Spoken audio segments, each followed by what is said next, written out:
Not every person who crosses our path is meant to be an emotional investment. In relationships, we often pour our time, energy, and feelings into people without stepping back to ask ourselves, is this worth it? And when things don't work out, we're left drained and we're questioning what went wrong. But here's the thing, not every connection is meant to be long-term, and not every person is deserving of the emotional energy that you give. That's what I want to talk about today. How to know when to invest emotionally in someone and when to hold back. This topic was inspired by a question that I often hear, and it's something I've learned firsthand.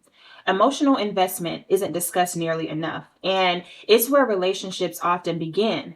Before the money, before shared goals, before anything else, it's your emotions that get caught up first. So today I want to emphasize that this isn't about financial investment. This is about emotional energy and how to protect yourself from giving it away to the wrong people. First things first, let's talk about the warning signs that someone is not worth your emotional energy. Sometimes we see the red flags, but we tell ourselves that we can work with them, that we can fix them, or worse, that we can change them. But here's the hard truth. You can't build a strong connection on shaky ground. If someone is inconsistent, if they disappear and reappear without explanation, if they're hot and cold with their communication, or if their words and actions don't match, they're all signs that they're not ready for the emotional depth you're bringing to the table. Another red flag is when someone refuses to be vulnerable with you. Relationships require trust and emotional reciprocity. If you find yourself being the only one that's opening up, sharing your feelings, or making an effort to create a meaningful connection, take that as a sign to stop. One-sided emotional investments are exhausting and they're unsustainable. So you have to pay attention to how they respond when you talk about serious things. Are they dismissive? Do they deflect? If they can't meet you on an emotional level, then they're not the one to invest in. And let's not overlook emotional unavailability. This is a huge one. If someone constantly avoids deeper conversations, if they shut down when things get tough, or if they act like vulnerability is a weakness, those are clear indicators that they're not ready for an emotionally invested relationship. Don't waste your time trying to crack their shell. Emotional investment requires mutual effort, and if they're not meeting you halfway, then it's time to walk away. This might be an unpopular opinion, but not everyone you meet is supposed to be a romantic partner or a deep emotional connection. Some people are just meant to be friends. Some people are fun to hang out with, and that's it. And there's nothing wrong with that. The key to being able to recognize people based on what they bring to the table and not trying to force a deeper relationship where it doesn't belong. You probably met someone who's great to hang out with, but doesn't have the emotional maturity to be a partner. Maybe they're adventurous and fun, but they lack consistency. And that's okay. You can enjoy their company without pouring your heart and soul into them. Think of it like having different categories in your life. You have the fun friends, you have the acquaintances, and then you have the people that you can build something meaningful with. When you stop trying to turn everyone into a potential partner, you free yourself from unnecessary heartache. And here's the thing. Categorizing people doesn't mean judging them harshly. It's about what role they can realistically play in your life and setting boundaries accordingly. Not everyone deserves access to your heart, and that's okay. When you learn to place people in the right categories, you create space for the relationships that truly matter. With that being said, I have to say this. People know how they categorize you early on, whether they see you as someone they want to be serious with or just as a convenient option. Unfortunately, not everyone will be honest about their intentions with you. If they feel like they can get away with giving you the bare minimum, so whether that's being emotionally unavailable, so that's only reaching out when it's convenient for them, or just seeking intimacy without a deeper connection, they will. It's not because they don't know better. It's because they're prioritizing their own wants over being upfront with you. And while they may not say it outright, the signs are always there. You just have to take the blinders off and you have to pay attention. Are their actions consistent with their words? Are they truly showing up for you?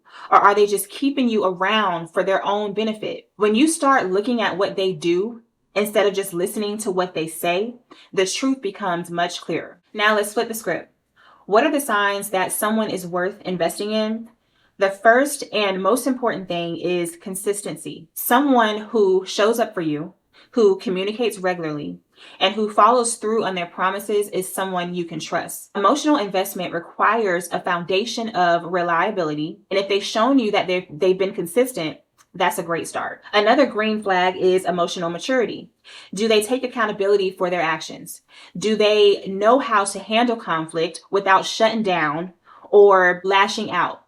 Emotional maturity doesn't mean that they're perfect. It means that they're self-aware and they're willing to work on themselves. It's someone who can meet you halfway, who values communication, and who actively contributes to the connection you're building. Lastly, they make you feel safe. Emotional safety is often overlooked, but it's crucial. If someone makes you feel seen, heard, and valued without any judgment, that's a sign that they're worth investing in. Pay attention to how they handle your vulnerability. Do they nurture it, or do they use it against you? Emotional safety is a non-negotiable in any relationship that's worth your time. Emotional investment should be a two-way street. If you're constantly pouring into someone who isn't pouring back into you, that's not a relationship. It's a drain. And the truth is, emotional reciprocity doesn't just happen. It requires communication, honesty, and mutual effort. If you're the only one initiating conversations, planning dates, or making sacrifices, that's a sign that the emotional balance is off. And let's be clear, reciprocity doesn't mean keeping score. It's not about tit for tat. That's very immature. It's about feeling like your emotional energy is valued and returned in a way that makes you feel seen and appreciated. When reciprocity is missing, it's a sign that this person isn't ready or willing to meet you where you are emotionally. Emotional investment is often misunderstood. Someone recently left a comment on one of my videos, and they were saying that this is all a game. And honestly, I can see why they might think that if they've never really taken the time to really understand what boundaries and emotional clarity are. But let me be clear, this isn't a game. This is about being careful with yourself, your life, and your emotions. It's also about protecting your heart from unnecessary pain and learning how to invest wisely in people who align with your values and your goals. I know this because I've been there. There was a point in my life when I was so emotionally drained, so abused, so exhausted that I didn't want anyone to even look at me. Don't pay me a compliment. Don't say hi. Don't even try to connect with me. I was turning into a very cold, bitter, detached version of myself. And it wasn't because that's who I was. It was because of what someone else had left me with. So after this person was long gone, I was still carrying the weight of what they did to me, that resentment, the hurt, and the emotional scars. It was like they still had this control over me, even in their absence. But here's the thing. Once I realized that, once I took a deeper look within myself, I knew I had to let go. I forgave them, not because they deserved it, but because I deserved the peace. And when I let go of the resentment, that's when I stopped being cold. That's when I reclaimed my emotional power. When you're emotionally drained, exhausted, or depleted, the instinct is often to reach out to someone else to fill that void. But let me tell you, that instinct will lead you in circles. I've been there. I've felt the loneliness that makes you want to latch on to anyone who shows you even the slightest bit of attention. But the hard truth is you have to stand tall. You have to take the time to yourself to heal. You have to reflect and you have to rebuild. Because if you keep trying to fill the void with other people, you'll always come back around with that same feeling of emptiness. You can't expect someone else to pick up the pieces for you. That's your job. And let's talk about the fairy tales that we were fed growing up. So the Disney princess stories, the romantic comedies, they taught us that love happens effortlessly, that the right person will just come along and magically fix everything. But love doesn't work like that. Love isn't about someone rescuing you or completing you. It's about two whole, healed people coming together and choosing to build something meaningful. If you're expecting someone else to be your savior, you're setting yourself up for disappointment. The real work starts within you. Taking the time to heal and reflect isn't about letting go of past hurt. It's about breaking the cycle of emotional dependency. When you're honest with yourself about your own patterns, you begin to see why you resonate with certain types of people. Maybe you're drawn to someone who reminds you of someone from your past, or maybe you're seeking validation in all the wrong places. Whatever the case, Self-awareness gives you the clarity to make different choices. I had to ask myself some hard questions. Why was I resonating with someone who couldn't value me?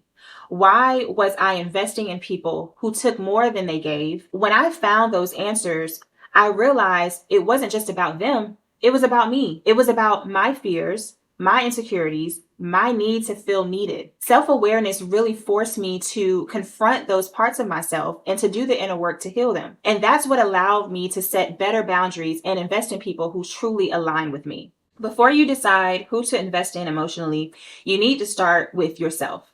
Self-awareness is the foundation of every healthy relationship. And without it, you'll find yourself pouring into people who don't align with your values, your goals, or your emotional needs. Ask yourself, why am I drawn to this person? What am I hoping to get out of this connection? Is this person aligned with the vision I have for my life? Those questions might feel uncomfortable, but they're necessary. When you lack self-awareness, you're more likely to invest in people for the wrong reasons. Maybe you're trying to fill a void of loneliness or validate your worth through their attention. These patterns often go unnoticed until you take the time to reflect on your own habits. Self-awareness is not about being perfect. It's about being honest with yourself and identifying the emotional triggers that lead you into relationships that don't serve you. And here's the beauty of self-awareness. It helps you to spot red flags early, and it allows you to set boundaries that protect your peace. When you know yourself deeply, you're less likely to tolerate behavior that doesn't align with your values. You stop settling for emotional breadcrumbs because you've done the inner work to understand your worth. So emotional investment starts with you investing in your relationship with yourself first. One of the biggest mistakes we make when it comes to emotional investment is failing to set boundaries. Without boundaries, you're like an open bank. Anyone can walk in, take what they want, and leave you depleted. But here's the thing. Boundaries aren't just about keeping people out. They're about protecting your peace and creating space for the right connections to thrive. Boundaries aren't about being cold or detached. They're about clarity. They let the other person know what you need, what you expect, and what you won't tolerate. And here's where self-awareness comes in again. You have to know your limits before you can communicate them. If you find yourself constantly feeling drained, anxious, or undervalued in a relationship, that's a sign that you need stronger boundaries. Protecting your peace doesn't mean that you don't care about others. It means that you care about yourself enough to prioritize your well-being. When you set boundaries, you're not being mean, you're being intentional. You're choosing to invest your emotional energy wisely, and that's one of the most powerful forms of self-love. Remember, it's not your job to fix, heal, or carry someone else's emotional baggage, especially if they're not even willing to meet you halfway. At the end of the day, emotional investment is about reciprocity. It's not just about what you're willing to give. It's about what the other person is willing to give in return. If you find yourself doing all the heavy lifting, you're constantly pouring and you're pouring into someone who isn't pouring back, it's a one-sided connection, and that's not sustainable. Relationships thrive when both people are equally invested, equally emotionally present, and willing to grow together. Here's a question to ask yourself. Is this person showing up for me the way I'm showing up for them? Are they consistent, reliable, and emotionally available? Are they taking without giving, leaving you to carry the weight of the relationship alone? Emotional investment should never feel like a chore or an obligation. It should feel natural, balanced, and fulfilling. When both people are invested, the relationship becomes a source of strength, not stress. And let's not forget about the importance of honesty here. If someone isn't meeting your emotional needs, you owe it to yourself to address it. Have the conversation, set the boundary, and if necessary, walk away. Emotional investment is too valuable to waste on someone who isn't willing to give it back. And when you let go of those one-sided connections, that's when you make room for the relationships that truly deserve your time, your energy, and your heart. When it comes to emotional investment, clarity is everything. Clarity about who you are, what you want, and what you're willing to give. Not everyone deserves access to your heart, and that's not a bad thing at all. It's very, very necessary.